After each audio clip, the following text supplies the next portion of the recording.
Life starts at 30 എന്ന് കേട്ടിട്ടുണ്ടോ? എന്റെ കാര്യത്തിൽ അത് 100% 110% ശരിയാണ്. ഞാൻ ഈ ലോകത്ത് ഇപ്പോൾ ഏറ്റവും സ്നേഹിക്കുന്നത് എന്നെ തന്നെയാണ്. Self love.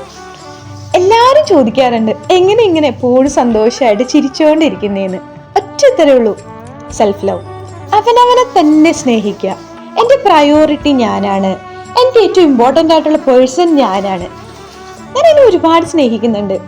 ഇത്രയും നാളും ഞാനും എന്തിൻ്റെയൊക്കെയോ പുറകെ, ആരുടെയൊക്കെയോ പുറകെ എന്തൊക്കെയോ നേടാനുള്ള ഓട്ടത്തിലായിരുന്നു. കഴിഞ്ഞ കുറച്ച് മാസമായിട്ട് ഞാൻ ഒരുപാട് ഇമ്പോർട്ടൻസ് എനിക്ക് കൊടുക്കുന്നുണ്ട്. ഞാൻ കുറച്ച് മേക്കപ്പ് പ്രോഡക്ട്സ് യൂസ് ചെയ്യാറുണ്ട്, ജിമ്മിൽ പോകാറുണ്ട്, ഡയറ്റ് നോക്കുന്നുണ്ട്, അങ്ങനെ ഒരുപാട് കാര്യങ്ങൾ. അപ്പോൾ അതിൻ്റെ വ്യത്യാസങ്ങളും എൻ്റെ ഫേസിൽ കാണാൻ പറ്റും നിങ്ങൾക്ക്. ഇത് ഞാൻ ഇന്നലെ എടുത്തൊരു വീഡിയോ ആണ്. ഇന്നലെ എന്തായിരുന്നു പ്രത്യേകത എന്നല്ലേ? ഒന്നുമില്ല. ഈ സാരിക്ക് എന്തെങ്കിലും പ്രത്യേകത ഉണ്ടോ? അതുമില്ല. ഞാൻ മീഷോയിൽ നിന്ന് വാങ്ങിയതാണ്. 300 രൂപയിൽ താഴെയുള്ള ഒരു സാരിയാണ്. കണ്ടപ്പോൾ ഇഷ്ടപ്പെട്ടു, ഉടുത്തു, കുറച്ച് വീഡിയോസ് എടുത്തു. എല്ലാ വീഡിയോസും പോസ്റ്റ് ചെയ്യാൻ വേണ്ടി എടുക്കുന്നതല്ല, പക്ഷെ എന്നാലും എന്തോ ഇഷ്ടം തോന്നി, പറയണം എന്ന് തോന്നി. I love myself just the way I am.